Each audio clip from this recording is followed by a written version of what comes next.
देखो शिखरे आपणଙ୍କୁ स्वागत। आज मु आपणଙ୍କ ପାଇଁ ନେଇ ଆସିଛି देश विदेशर 30 ଟି गुरुत्वपूर्ण खबर। आपणଙ୍କୁ अनुरोध भिडियोटी को संपूर्ण देखिए। भल लगिले यह लाइक और शेयर निश्चय करेंगे। नंबर 1 मोबाइल आप रे मिलिबो लर्निंग लाइसेंस। राज्यर समस्त आंचलिक परिवहन कार्यालय पेपरलेस हेबो। या सहित मोबाइल आप माध्यम एणिके लर्निंग ड्राइविंग लाइसेंस मिलिबो।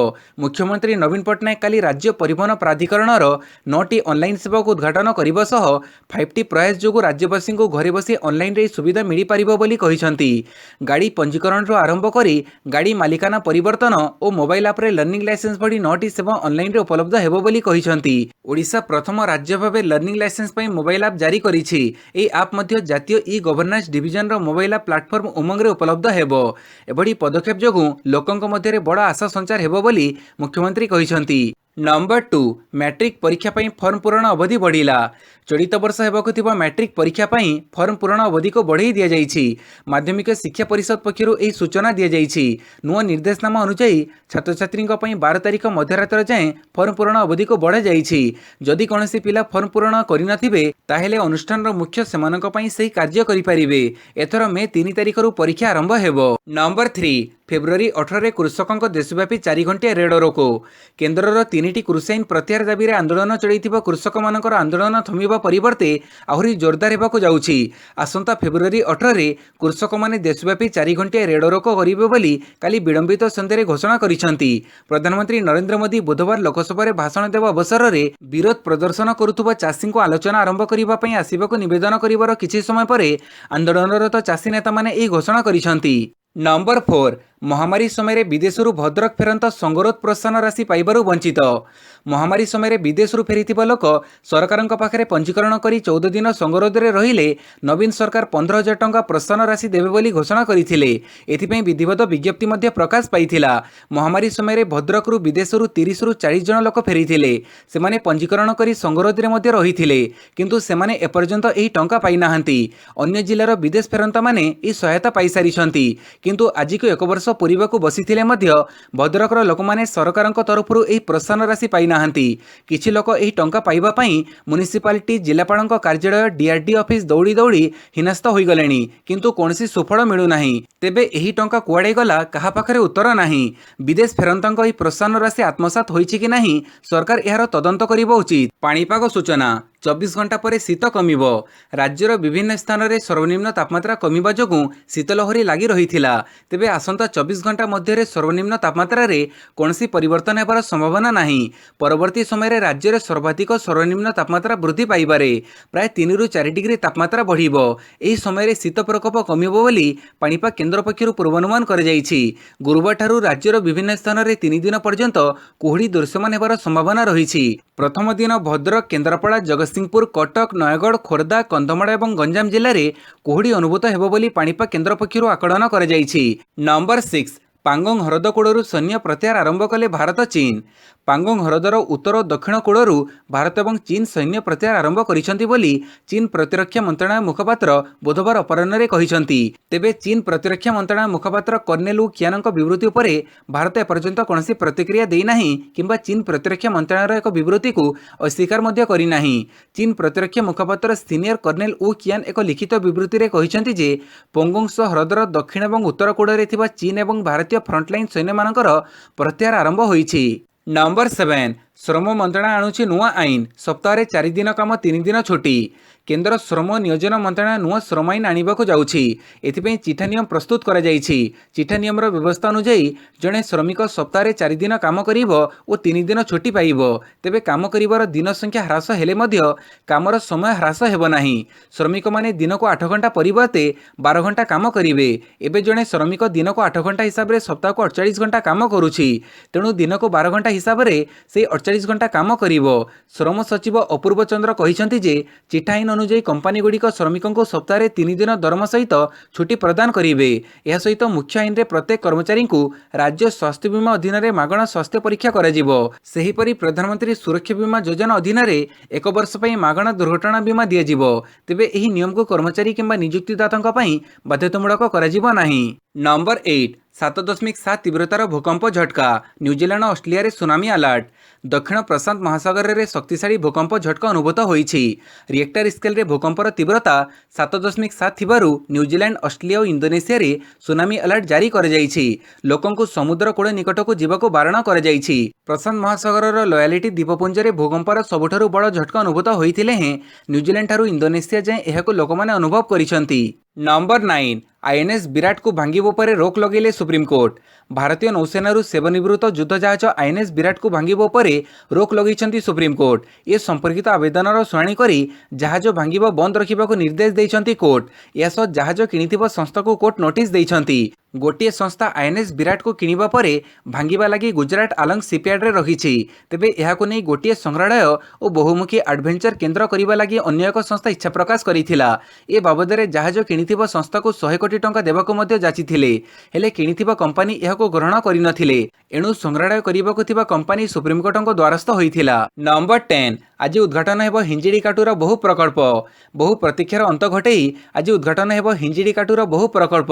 आज संध्या 5टा समय स्थानीय विधायक तथा मुख्यमंत्री नवीन पट्टनायक वीडियो कॉन्फ्रेंसिंग माध्यम उद्घाटन करिबार कार्यक्रम रहिछि। 3 कोटी टंका व्यय निर्माण होइतिबा हिंजिड़ीकाटूर नूतन बस टर्मिनाल, वरिष्ठ नागरिकंक पई चित्त विनोदन केन्द्र, पौर परिषद अतिथि भवन, 12 लाख व्यय निर्मित बिजू बाबूंक ब्रोंज प्रतिमूर्ति, शीतल भंडार, आरएमसी मार्केट कॉम्प्लेक्स, 13 कोटी व्यय निर्मित उपखंड चिकित्सालय एवं नूतन कोठार उद्घाटन हेब। नंबर 11 मोदी को भाषणजीवी कही जोरदार समालोचना कले सांसद संजय सिंह। कृषि आईन विरोध में आंदोलन करुवा लोकंकु आंदोलनजीवी कही तीव्र समालोचना करिथिबा प्रधानमंत्री नरेंद्र मोदी को काली काउंटर अटैक करिसेंती आप सांसद संजय सिंह। से मोदी को भाषणजीवी कही जोरदार समालोचना करिसेंती। काली संजय सिंह कहिसेंती प्रधानमंत्री मोदी निज भाषण जरिया रे देशर स्वाधीनता पई ब्रिटिशक विरोध में विक्षोभ आंदोलन करुवा लोकंकु अपमानित करिसेंती।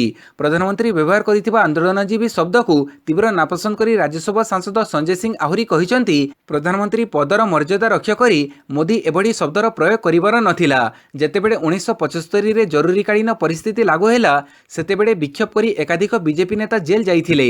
आपण जेतेबेले क्षमतारे नथिले सेतेबेले आपण आंदोलनजीवी थिले, किंतु क्षमता को आसीबा परे आपण भाषणजीवी और जुमलाजीवी होई जाइछंती। नंबर 12 ओडिशा रे मेट्रो रेल पर कौन प्रस्ताव मिली नहीं कहले हरदीप सिंह पुरी। ओडिशा रे मेट्रो रेल नेटवर्क निमंते राज्य सरकार एपर्यंत कौन प्रस्ताव मिली नहीं बोली काली राज्यसभा गृह निर्माण नगरांचल व्यापार स्वाधीन राष्ट्रमंत्री हरदीप सिंह पुरी कहिसंती। ओडिशा रे मेट्रो रेल नेटवर्क निमंते कौन योजना अछि कि एवं जदि अछि ताहा केबे आरंभ हेबो बोली राज्यसभा सांसद श्री अश्विन वैष्णवଙ୍କ प्रश्नर उत्तर देई हरदीप सिंह पुरी कहिले नगरांचल विकासर समन्वित अंश नगरांचल परिवहन हेउछि राज्यर व्यापार, किंतु ओडिशा सरकारଙ୍କ ठारू एपर्यंत सेभली कौन प्रस्ताव आसी नहीं बोली से कहिसंती। नंबर 13 भारतीय सीमा निकट में चाइनार बोमा वर्षण थरी उठिला लद्दाखर पहाड़। पूर्व लद्दाख रे दादागिरी देखुवा चाइना बे भारत उपर मानसिक चाप सृष्टि करने को प्रयास आरंभ करिछि। एथिपाई चाइना प्रकृत नियंत्रण रेखा को लगी रहिथिबा ता सीमारे टैंक द्वारा बोमा वर्षण करने आरंभ करिछि।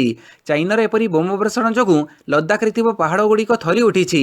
चाइना निजर सामरिक शक्ति को वृद्धि करने पाई निकटरे रुटोंग काउंटी अंचल में युद्धाभ्यास करिथिला। एही अंचलटी भारतीय सीमार खूब निकटरे रहिछि। चाइना करुथुबा युद्धाभ्यासर वीडियो मध्य सामना को आसिछि। एथिरे पीपुल्स लिबरेशन आर्मीर जवान माने केमिति टैंक द्वारा निजर लक्ष्यभेद करुचंती तार दृश्य रहिछि। नंबर 14 फेब्रुआरी 15 पर 5 राज्यर निर्वाचन पर तारीख घोषणा। आसंता फेब्रुआरी 15 पर पश्चिमबंग, आसाम, पुडुचेरी, केरल, तमिलनाडु विधानसभा निर्वाचन पर तारीख घोषणा कराजिबो। एबे निर्वाचन कमिशन भोटिंग हेबाकु थिबा राज्य केन्द्रशासित अंचल गस्त करी सेठारे प्रस्तुतिर समीक्षा करिसंती। निर्वाचनर प्रस्तुति को देखि मतदान केबे हेबो तार तारीख घोषणा कराजिबो। निर्वाचन कमिशनक समीक्षा गस्त 15 तारीख रे शेष हेबो, तेणु या परे ही तारीख घोषणा कराजिबो बोली जणा पड़िछि। निर्वाचन कमिशन पक्षरु मिलिथिबा सूचना अनुसार फेब्रुआरी शेष किंबा मार्च प्रथमरु 4टी राज्य गोटे केन्द्रशासित अंचलर विधानसभा निर्वाचन पर तारीख घोषणा कराजिबो। नंबर 15 बाट गाड़िला एएसआई श्रीमंदिर में लगी पारुनी रूपद्वार। रूपारे झलसिब श्रीमंदिर द्वार सबु द्वार रहिबो उत्कड़ीय परंपरार छाप। एथिपई विदेशरू स्वतंत्र बर्मा टीम सागवान आसिबाकू योजना हेला।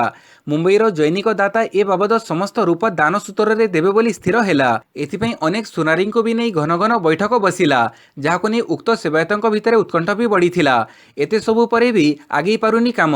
बाट गाड़ीची भारतीय प्रत्नतत्व विभाग एएसआई ना एही द्वार रूपा छाउणी करने को अनुमति देउछि ना निजे करुछि। सेपटे एभली विवादीय परिस्थिति देखि ଦାତ ବି ବିଗିଡ଼ି ଗଲେଣି। ବାଦ ବିବାଦ ପରେ ଧୀରେ ଧୀରେ ଦାତ କରଛଡ଼ା ଦେବାକୁ ଆରମ୍ଭ କରିଥିବା ବିଶ୍ୱସ୍ତ ସୂତ୍ରରୁ ଜଣାପଡ଼ିଛି।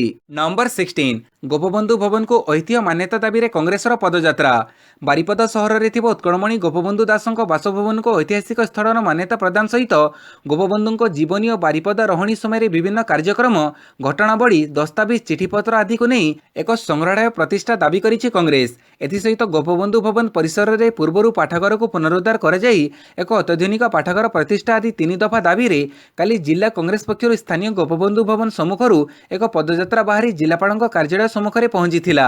ପରେ ଜିଲ୍ଲାପାଳଙ୍କ ଉଦ୍ଦେଶ୍ୟରେ ଏକ ଦାବିପତ୍ର ଜିଲ୍ଲା ଜରୁରୀକାଳୀନ ଅଧିକାରୀ ସୁଜୟ କୁମାର ପତିଙ୍କୁ ପ୍ରଦାନ କରାଯାଇଥିଲା। ନମ୍ବର 17 ରାମଦେବଙ୍କ ପତଞ୍ଜଳି ଉପରେ 1 କୋଟି ଟଙ୍କାର ଜରିମାନା। କେନ୍ଦ୍ର ପ୍ରଦୂଷଣ ନିୟନ୍ତ୍ରଣ ବୋର୍ଡ ବାବା ରାମଦେବଙ୍କ ପତଞ୍ଜଳି ପେୟ ପ୍ରାଇଭେଟ୍ ଲିମିଟେଡ୍ ଉପରେ 1 କୋଟି ଟଙ୍କାର ଜରିମାନା ଲଗାଇଛି। ଏଥିସହ କୋକ୍, ପେପ୍ସିକୋ ଓ ବିସ୍ଲେରୀକୁ ମଧ୍ୟ ଜରିମାନା କରାଯାଇଛି। ମିଡିଆ ଖବର ଅନୁଯାୟୀ ପ୍ଲାଷ୍ଟିକ୍ ବର୍ଜ୍ୟବସ୍ତୁ ପରିଚାଳନା ନିୟମ 2018 ପାଳନ ନ କରିବାରୁ ପତଞ୍ଜଳିକୁ 1 କୋଟି ଟଙ୍କା ଜରିମାନା କରାଯାଇଛି।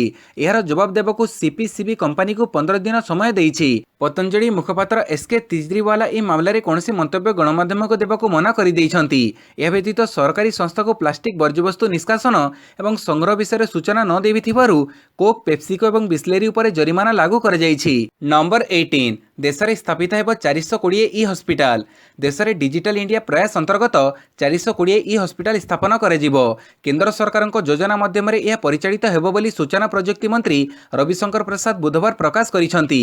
ଏହାଦ୍ୱାରା ରୋଗୀଙ୍କ ବହୁ ସମସ୍ୟା ଘରେ ବସି ସମାଧାନ ହୋଇପାରିବ। ସ୍ୱାସ୍ଥ୍ୟସେବା ଏହା ଯୋଗୁଁ ଅଧିକ ସହଜ ହୋଇପାରିବ। ସେମାନଙ୍କୁ ଏଥିପାଇଁ ହସ୍ପିଟାଲରେ ଆଉ ଘଣ୍ଟା ଘଣ୍ଟା ପ୍ରତୀକ୍ଷା କରିବାକୁ ପଡ଼ିବ ନାହିଁ। 2015 ସେପ୍ଟେମ୍ବର ଠାରୁ ଇତିମଧ୍ୟରେ ଏ କ୍ଷେତ୍ରରେ 18.37 କୋଟି ଟଙ୍କାର କାରବାର ହୋଇଥିବା ମନ୍ତ୍ରୀ ସୂଚନା ଦେଇଛନ୍ତି।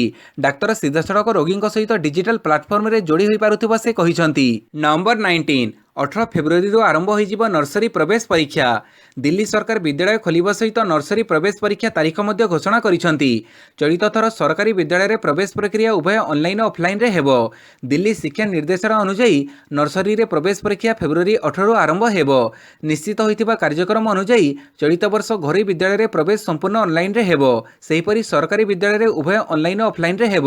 ଫର୍ମ ପୂରଣ ପାଇଁ ଶିକ୍ଷା ନିର୍ଦ୍ଦେଶାଳୟ ଶେଷ ତାରିଖ ମାର୍ଚ୍ଚ 4 ରଖିଥିବା ବେଳେ ପ୍ରବେଶର ପ୍ରଥମ ତାଲିକା ମାର୍ଚ୍ଚ 20ରେ ପ୍ରକାଶ ପାଇବ। ଏଥିସହିତ ମାର୍ଚ୍ଚ 25ରେ ଦ୍ୱିତୀୟ ତାଲିକା ପ୍ରକାଶ ପାଇବ ଏବଂ ଏପ୍ରିଲ 1ରୁ କ୍ଲାସ୍ ଆରମ୍ଭ ହେବ। ନମ୍ବର 20 କର୍ଣ୍ଣାଟକ ଉପନିର୍ବାଚନରେ ପ୍ରାର୍ଥୀ ଦେବ ନାହିଁ ଜେଡିଏସ୍ ପ୍ରତିଷ୍ଠାତା ତଥା ପୂର୍ବତନ ପ୍ରଧାନମନ୍ତ୍ରୀ ଏଚ୍.ଡି. ଦେବଗୌଡ଼ା ବୁଧବାର ଘୋଷଣା କରିଛନ୍ତି ଯେ ତାଙ୍କ ଦଳ କର୍ଣ୍ଣାଟକର ବେଲଗାମ ଲୋକସଭା ନିର୍ବାଚନ ଏବଂ ବାଜଭା କାଲିଆନ ସିଂଦି ଏବଂ ମାସ୍କି ବିଧାନସଭା ଆସନ ପାଇଁ ହେବାକୁ ଥିବା ଉପନିର୍ବାଚନରେ ଲଢ଼ିବ ନାହିଁ। ଏହି ଉପନିର୍ବାଚନରେ ଲଢ଼ିବା ପାଇଁ ଆମ ପାଖରେ ଟଙ୍କା ନାହିଁ ବୋଲି ଦେବଗୌଡ଼ାଙ୍କ କାର୍ଯ୍ୟାଳୟ ପକ୍ଷରୁ ଜାରି ଏକ ବିବୃତ୍ତିରେ କୁହାଯାଇଛି। ପୂର୍ବତନ ପ୍ରଧାନମନ୍ତ୍ରୀ ଦେବଗୌଡ଼ା କହିଛନ୍ତି ଯେ ସେ 2023 ବିଧାନସଭା ନିର୍ବାଚନ ପାଇଁ ଦଳକୁ ସଂଗଠିତ କରିବା ଦିଗରେ ନିଜକୁ ସମ୍ପୃକ୍ତ କରିବେ। ନମ୍ବର 21 ଭିକ୍ଷାବୃତ୍ତିକୁ ଅପରାଧ ଘୋଷଣା କରିଥିବା 5 ରାଜ୍ୟକୁ ସୁପ୍ରିମକୋର୍ଟଙ୍କ ନୋଟିସ୍। ଭିକ୍ଷାବୃତ୍ତିକୁ ଏକ ଅପରାଧ ଭାବେ ଘୋଷଣା କରିଥିବା 5 ରାଜ୍ୟକୁ ସୁପ୍ରିମକୋର୍ଟଙ୍କ ପକ୍ଷରୁ ଏହାର ବୈଧତା ନେଇ ନୋଟିସ୍ ଜାରି କରାଯାଇଛି। Supreme Court Punjab prevention of beggary act 1971 ସହିତ 1959 ବମ୍ବେ ପ୍ରିଭେନ୍ସନ୍ ଅଫ୍ ବେଗରୀ ଆକ୍ଟର ଧାରାକୁ ଚ୍ୟାଲେଞ୍ଜ କରିଛନ୍ତି। ଆବେଦନକାରୀ ଏଭଳି ଆଇନ ଦ୍ୱାରା ସମାଜରେ ଗରିବ ଲୋକଙ୍କୁ ଶୋଷଣ କରାଯାଉଥିବା ଉଲ୍ଲେଖ କରିଛନ୍ତି। ଏନେଇ ପଞ୍ଜାବ, ମହାରାଷ୍ଟ୍ର, ହରିୟାଣା, ଗୁଜରାଟ ଏବଂ ବିହାର ଆଦି ରାଜ୍ୟ ସରକାରଙ୍କୁ ନୋଟିସ୍ ଜାରି ହୋଇଛି। ଜୀବନର ମୌଳିକ ଅଧିକାରକୁ ଏହି ଆଇନ କ୍ଷୁଣ୍ଣ କରୁଥିବା କୋର୍ଟ କହିଛନ୍ତି। ଏହି ଆଇନ ଭିକ୍ଷାବୃତ୍ତି କଲେ 3 ବର୍ଷ ପର୍ଯ୍ୟନ୍ତ ଜେଲ୍ ଦଣ୍ଡାଦେଶର ପ୍ରାବଧାନ ରହିଛି। ଦ୍ୱିତୀୟ ଥର ଧରାପଡ଼ିଲେ ଦଣ୍ଡ ଅଧିକ କଠୋର ହେବାର ଆଇନ ମଧ୍ୟ ରହିଛି। ତେବେ ଭିକ୍ଷାବୃତ୍ତି କରୁଥିବା ବ୍ୟକ୍ତିଙ୍କ ପାଇଁ ପୁନର୍ବାସ ଆଇନ ମଧ୍ୟ ରହିଛି ବୋଲି ଆବେଦନକାରୀ ଦର୍ଶାଇଛନ୍ତି। ନମ୍ବର 22 ଉତ୍ତରାଖଣ୍ଡ ହିମସ୍ଖଳନ ବିପର୍ଯ୍ୟୟ ପଛରେ ନିଖୋଜ ରେଡିଓ ଆକ୍ଟିଭ୍ ଉପକରଣ। ଉତ୍ତରାଖଣ୍ଡରେ ହୋଇଥିବା ପ୍ରାକୃତିକ ବିପର୍ଯ୍ୟୟକୁ ନେଇ ବିଭିନ୍ନ କାରଣ ଦର୍ଶାଯାଉଛି। ଏହି କ୍ରମରେ ରବିବାର ପ୍ରାକୃତିକ ବିପର୍ଯ୍ୟୟର ସର୍ବାଧିକ କ୍ଷତିଗ୍ରସ୍ତ ହୋଇଥିବା ଚାମେଲି ଜିଲ୍ଲାର ରେଣି ଗ୍ରାମର ବାସିନ୍ଦା ଭିନ୍ନ କାରଣ ଦର୍ଶାଇଛନ୍ତି। ଗାଁ ଲୋକେ କହିଛନ୍ତି ଯେ ରେଡିଓ ଆକ୍ଟିଭ୍ ଡିଭାଇସ୍ରୁ ସୃଷ୍ଟି ହେଉଥିବା ଉତ୍ତାପ ଯୋଗୁଁ ଏହି ହିମସ୍ଖଳନ ହୋଇଛି। 1965ରେ ଚୀନ ସେନାର ଗତିବିଧି ଉପରେ ଗୁପ୍ତ ନଜର ରଖିବା ଲାଗି ସିଆଇଏ ଓ ଆଇବି ପକ୍ଷରୁ ନନ୍ଦାଦେବୀ ପାହାଡ଼ ଉପରେ ଆଣବିକ ଶକ୍ତି ସମ୍ପନ୍ନ ଅନୁଧ୍ୟାନକାରୀ ଯନ୍ତ୍ରାଂଶ ଲଗାଯିବାକୁ ଯୋଜନା କରାଯାଇଥିଲା। କାଞ୍ଚନଜଙ୍ଗା ପରେ ନନ୍ଦାଦେବୀ ଭାରତର ଦ୍ୱିତୀୟ ସର୍ବୋଚ୍ଚ ପର୍ବତ ଶିଖର। ଡିଭାଇସ୍କୁ ସ୍ଥାପନ କରିବା ପାଇଁ ପର୍ବତାରୋହୀମାନେ ନନ୍ଦାଦେବୀ ପାହାଡ଼ର ଶିଖରକୁ ଯାଇଥିଲେ। ଖରାପ ପାଗ ଯୋଗୁଁ ପର୍ବତାରୋହୀମାନେ ଏହି ରେଡିଓ ଆକ୍ଟିଭ୍ ଡିଭାଇସ୍କୁ ସ୍ଥାପନ କରିବାରେ ବିଫଳ ହୋଇଥିଲେ। ଶେଷରେ ସେମାନେ ଉକ୍ତ ଡିଭାଇସ୍କୁ ସେଠାରେ ଛାଡ଼ି ଚାଲି ଆସିଥିଲେ। ପରବର୍ତ୍ତୀ ସମୟରେ ଉକ୍ତ ଡିଭାଇସ୍କୁ ଆଣିବା ଲାଗି ସେମାନେ ଯାଇଥିଲେ, ମାତ୍ର ତାକୁ ଖୋଜି ପାଇପାରିନଥିଲେ। ଏହି ଡିଭାଇସ୍ର ଜୀବନ ଅବଧି 100 ବର୍ଷ ଥିଲା। ଏହି ଡିଭାଇସଟି ଏଠାରେ ଏବେ ରହିଥିବାରୁ ଏଥିରୁ ବାହାରୁଥିବା ଉତ୍ତାପ ଯୋଗୁଁ ହିମସ୍ଖଳନ ହୋଇଛି। ନମ୍ବର 23 ମୋଦିଙ୍କ ଭାଷଣ ବେଳେ ଗୃହ ପରିତ୍ୟାଗ କଲେ କଂଗ୍ରେସ ଓ ଟିଏମସି। କାଲି ଲୋକସଭାରେ ପ୍ରଧାନମନ୍ତ୍ରୀ ନରେନ୍ଦ୍ର ମୋଦି ମହାମାରୀ ପ୍ରସଙ୍ଗରେ କହିସାରିବା ପରେ ଦୀର୍ଘ ସମୟ ଧରି କୃଷି ଆଇନ ସମ୍ପର୍କରେ ଭାଷଣ ଦେଇଥିଲେ। ତେବେ ସେ ମହାମାରୀରୁ କୃଷି ଆଇନକୁ ଯିବା କ୍ଷଣି ବିରୋଧୀ ସଦସ୍ୟମାନେ ହୋହଲ୍ଲା ଆରମ୍ଭ କରିଥିଲେ। ମୋଦି କହିଥିଲେ ଯେ ସରକାର ଓ ସଂସଦ ସର୍ବଦା ଚାଷୀଙ୍କୁ ସମ୍ମାନ ଦେଉଛି ଏବଂ ଆଗକୁ ମଧ୍ୟ ଦେବ। ଏହା ଶୁଣି ବିରୋଧୀମାନେ ଆହୁରି ପାଟିତୁଣ୍ଡ କରିଥିଲେ। ମୋଦିଙ୍କ ଭାଷଣ ବେଳେ ବିରୋଧୀଙ୍କ ହୋହଲ୍ଲା ଦେଖି ବାଚସ୍ପତି ଓମ୍ ବିର୍ଲା ସେମାନଙ୍କୁ ବୁଝାଇବାକୁ ଚେଷ୍ଟା କରିଥିଲେ। ମୋଦି କୃଷି ଆଇନକୁ ନେଇ କଂଗ୍ରେସକୁ ଜୋରଦାର ଟାର୍ଗେଟ କରିଥିଲେ। କଂଗ୍ରେସ ଏବେ ଦ୍ୱନ୍ଦ୍ୱ ଭାଗ ଭାଗ ହୋଇଗଲାଣି। ଲୋକସଭା ରାଜ୍ୟସଭାରେ ଦଳର ଷ୍ଟାଣ୍ଡ ଭିନ୍ନ ଭିନ୍ନ ରହୁଛି। ଏମିତି ଦ୍ୱନ୍ଦ୍ୱ ଭିତରେ ରହୁଥିବା ଦଳ କେବେ ହେଲେ ଦେଶ କିମ୍ବା କୌଣସି ବ୍ୟକ୍ତିକୁ ସହଯୋଗ କରିପାରିବ ନାହିଁ। ନମ୍ବର 24 ବଞ୍ଚିଥିବା ଯାଏଁ ବିଜେପିକୁ କ୍ଷମତାକୁ ଆସିବାକୁ ଦେବି ନାହିଁ କହିଲେ ମମତା। ପଶ୍ଚିମବଙ୍ଗରେ ଆଗାମୀ ବିଧାନସଭା ନିର୍ବାଚନ ପୂର୍ବରୁ ବିଭିନ୍ନ ରାଜନୈତିକ ଦଳ ପକ୍ଷରୁ ପ୍ରତିଦିନ ରାଲି ଓ ସଭା ଆୟୋଜନ ଚାଲିଛି। ଏହି କ୍ରମରେ ବୁଧବାର ମୁଖ୍ୟମନ୍ତ୍ରୀ ମମତା ବାନାର୍ଜୀ ମାଲଦାରେ ଏକ ରାଲିକୁ ସମ୍ବୋଧିତ କରି ବିଜେପିକୁ କଡ଼ା ସମାଲୋଚନା କରିଛନ୍ତି। ମମତା କହିଛନ୍ତି ବିଜେପିକୁ କ୍ଷମତାକୁ ଆଣିବା ଅର୍ଥ ଦଙ୍ଗାକୁ ପ୍ରୋତ୍ସାହିତ କରିବା। ଯଦି ଆପଣମାନେ ପଶ୍ଚିମବଙ୍ଗରେ ଦଙ୍ଗା ଚାହୁଁଛନ୍ତି ତେବେ ବିଜେପିକୁ ଭୋଟ ଦିଅନ୍ତୁ ବୋଲି ମମତା କହିଛନ୍ତି। ମମତା ବିଜେପିକୁ ଟାର୍ଗେଟ କରି କହିଥିଲେ ଆପଣମାନେ ମୋତେ ହରାଇ ପାରିବେ ନାହିଁ କାରଣ ମୋ ପାଖରେ ଜନତାଙ୍କ ସମର୍ଥନ ରହିଛି ଏବଂ ଯେପର୍ଯ୍ୟନ୍ତ ମୁଁ ବଞ୍ଚିଛି ସେ ପର୍ଯ୍ୟନ୍ତ ବିଜେପିକୁ କ୍ଷମତାକୁ ଆସିବାକୁ ଦେବି ନାହିଁ। ନମ୍ବର 25 ଜୁନାଗଡ଼ରେ ଜାତୀୟ ଆଦିବାସୀ ଲୋକନୃତ୍ୟ ମହୋତ୍ସବ ଫେବୃଆରୀ 12ରୁ। କଳାହାଣ୍ଡି ଜିଲ୍ଲାର ଜୁନାଗଡ଼ଠାରେ ପ୍ରଥମ ଥର ପାଇଁ ଜାତୀୟ ଆଦିବାସୀ ଲୋକନୃତ୍ୟ ମହୋତ୍ସବ ଫେବୃଆରୀ 12 ତାରିଖରୁ 14 ତାରିଖ ପର୍ଯ୍ୟନ୍ତ ଅନୁଷ୍ଠିତ ହେବ। ଏଥିରେ ଦେଶର ବିଭିନ୍ନ ରାଜ୍ୟର 15ଟି ସୁନାମଧନ୍ୟ ସାଂସ୍କୃତିକ ଅନୁଷ୍ଠାନ ଓ ଓଡ଼ିଶାର 4ଟି ଗ୍ରୁପ୍ ଭାଗ ନେବେ ବୋଲି ସାମ୍ବାଦିକ ସମ୍ମିଳନୀରେ ମନ୍ତ୍ରୀ କ୍ୟାପ୍ଟେନ୍ ଦିବ୍ୟଶଙ୍କର ମିଶ୍ର ଓ ଓଡ଼ିଶା ସଙ୍ଗୀତ ନାଟକ ଏକାଡେମୀର ସଚିବ ପ୍ରବୋଧ ରଥ ପ୍ରକାଶ କରିଥିଲେ। ନମ୍ବର 26 ମଙ୍ଗଳ ଗ୍ରହର କକ୍ଷପଥରେ ପ୍ରବେଶ କଲା ପ୍ରଥମ ଆରବ ମହାକାଶ ଯାନ। ଆରବ ଜଗତର ସର୍ବପ୍ରଥମ ଗ୍ରହାନ୍ତର ଅଭିଯାନର ବିଜୟ ସ୍ୱରୂପ ମଙ୍ଗଳବାର ଦିନ ୟୁନାଇଟେଡ୍ ଆରବ ଏମିରେଟ୍ସର ଏକ ମହାକାଶ ଯାନ ମଙ୍ଗଳ ଗ୍ରହର କକ୍ଷପଥରେ ପ୍ରବେଶ କରିଛି। 7 ମାସ ଧରି 300 ନିୟୁତ ମାଇଲ ଅତିକ୍ରମ କରି ଲୋହିତ ଗ୍ରହ ପରିକ୍ରମା ଆରମ୍ଭ କରିଥିବା ମହାକାଶ ଯାନ ଆମଲ ସେଠାକାର ବାୟୁମଣ୍ଡଳ ସଂକ୍ରାନ୍ତରେ ସବିଶେଷ ତଥ୍ୟ ସଂଗ୍ରହ କରିବ। ଏହି ମହାକାଶ ଯାନଟି ଲକ୍ଷ୍ୟସ୍ଥଳରେ ପହଞ୍ଚିବା ପରେ ୟୁଏଇ ମହାକାଶ କେନ୍ଦ୍ରର ଗ୍ରାଉଣ୍ଡ କଣ୍ଟ୍ରୋଲରମାନେ ଉତ୍ଫୁଲ୍ଲିତ ହୋଇଉଠିଥିଲେ। ନମ୍ବର 27 କୋଟିଆକୁ ନେଇ ସୁପ୍ରିମକୋର୍ଟରେ ରାଜ୍ୟ ସରକାର। କୋଟିଆ ପ୍ରସଙ୍ଗରେ ରାଜ୍ୟ ସରକାର ସୁପ୍ରିମକୋର୍ଟଙ୍କ ଦ୍ୱାରସ୍ଥ ହୋଇଛନ୍ତି। କୋର୍ଟ ଅବମାନନା ନେଇ ରାଜ୍ୟ ସରକାର ମାମଲା ରୁଜୁ କରିଛନ୍ତି। 1968ରେ ସ୍ଥିତାବସ୍ଥା ପାଇଁ ସୁପ୍ରିମକୋର୍ଟ ନିର୍ଦ୍ଦେଶ ଦେଇଥିଲେ। 2006ରେ ପୁଣି ଥରେ ସ୍ଥିତାବସ୍ଥା ପାଇଁ ବି ନିର୍ଦ୍ଦେଶ ଦେଇଥିଲେ କିନ୍ତୁ ଆନ୍ଧ୍ର ସରକାର ଏହାକୁ ପାଳନ କରିନଥିବାରୁ ପୁଣି ପିଟିସନ ଦାୟର କରାଯାଇଛି। ତେବେ ତ୍ୱରିତ ଶୁଣାଣି ନେଇ ରାଜ୍ୟ ସରକାରଙ୍କ ପକ୍ଷରୁ ପିଟିସନ ଦାୟର ହୋଇଛି। କୋଟିଆରେ ଆନ୍ଧ୍ର ସରକାରଙ୍କ ପକ୍ଷରୁ ହେଉଥିବା ପଞ୍ଚାୟତ ନିର୍ବାଚନକୁ ନେଇ ହାଇକୋର୍ଟରେ ମାମଲା ହୋଇଛି। ଭାରତୀୟ ବିକାଶ ପରିଷଦ ଏନେଇ ହାଇକୋର୍ଟରେ ଜନସ୍ୱାର୍ଥ ମାମଲା ଦାୟର କରିଛି। ସୀମା ସୁରକ୍ଷା ନେଇ ରାଜ୍ୟ ସରକାରଙ୍କୁ ନିର୍ଦ୍ଦେଶ ଦେବା ଲାଗି ଏଥିରେ ନିବେଦନ କରାଯାଇଛି। ନମ୍ବର 28 21ରୁ ପ୍ରଥମ under 14 deuce ball cricket tournament. Live legend cricket club ପକ୍ଷରୁ ପ୍ରଥମ ଥର 14 ବର୍ଷରୁ କମ୍ ଡ୍ୟୁଜ୍ ବଲ୍ କ୍ରିକେଟ ଟୁର୍ଣ୍ଣାମେଣ୍ଟ ଆରମ୍ଭ ହେବାକୁ ଯାଉଛି। କୁନି କୁନି ପିଲାଙ୍କୁ ଖେଳାଯିବାକୁ ଥିବା ଏହି ଟୁର୍ଣ୍ଣାମେଣ୍ଟ ଚଳିତ ମାସ 21 ତାରିଖରୁ ଏଲ୍ଏଲ୍ସିସି ଗ୍ରାଉଣ୍ଡରେ ଖେଳାଯିବ। ଏନେଇ କାଲି ଏଲ୍ଏଲ୍ସିସି ପକ୍ଷରୁ ଏକ ସାମ୍ବାଦିକ ସମ୍ମିଳନୀ କରାଯାଇଥିଲା। ଏହି ଟୁର୍ଣ୍ଣାମେଣ୍ଟରେ କଟକ ଓ ଭୁବନେଶ୍ୱର ବଛା ବଛା 16ଟି ବ୍ଲକ ଅଂଶଗ୍ରହଣ କରିବେ। ଭାଗ ନେବାକୁ ଥିବା ସମସ୍ତ କୁନି କ୍ରିକେଟରଙ୍କୁ କ୍ଲବ ପକ୍ଷରୁ ପ୍ରଶିକ୍ଷଣ ଦିଆଯାଉଛି। ଏଥିପାଇଁ କ୍ଲବ ପକ୍ଷରୁ ଭାରତ କେଶରୀ ଦାସଙ୍କ ସହ ଜଣେ ଉପ ପ୍ରଶିକ୍ଷକ ଭାବେ ଅଜୟ କୁମାର ସାହୁଙ୍କୁ ନିଯୁକ୍ତି ଦିଆଯାଇଛି। ଟୁର୍ଣ୍ଣାମେଣ୍ଟର ବିଜେତା ଦଳକୁ ଟ୍ରଫି ସହ 20,000 ଟଙ୍କା ଓ ରନର୍ସ ଅପ୍ ଟିମ୍କୁ ଟ୍ରଫି ସହ 10,000 ଟଙ୍କା ପ୍ରଦାନ କରାଯିବ। ନମ୍ବର 29 ପୁଣି ଛକା ଚୌକା ବର୍ଷା କରିବେ ସଚିନ ଓ ସେହୱାଗ। ପୁଣି କ୍ରିକେଟ ମଇଦାନରେ ଜଲୁଆ ଦେଖିବେ ମାଷ୍ଟର ବ୍ଲାଷ୍ଟର ସଚିନ ତେନ୍ଦୁଲକର ଓ ବୀରେନ୍ଦ୍ର ସେହୱାଗ। ଏହି ଭାରତୀୟ କ୍ରିକେଟରଙ୍କ ସମେତ ୱେଷ୍ଟଇଣ୍ଡିଜର ବ୍ରାୟନ୍ ଲାରା ଓ ମୁଥିଆ ମୁରଲୀଧରନଙ୍କ ଭଳି କିମ୍ବଦନ୍ତୀ କ୍ରିକେଟରମାନେ ଆସନ୍ତା ମାର୍ଚ୍ଚ 2ରୁ 21 ତାରିଖ ପର୍ଯ୍ୟନ୍ତ ରାୟପୁରରେ ଖେଳାଯିବାକୁ ଥିବା Unacademy road safety world series T20 tournament ସହ ପୁଣି ଥରେ ମଇଦାନକୁ କମ୍ବ୍ୟାକ୍ କରିବେ।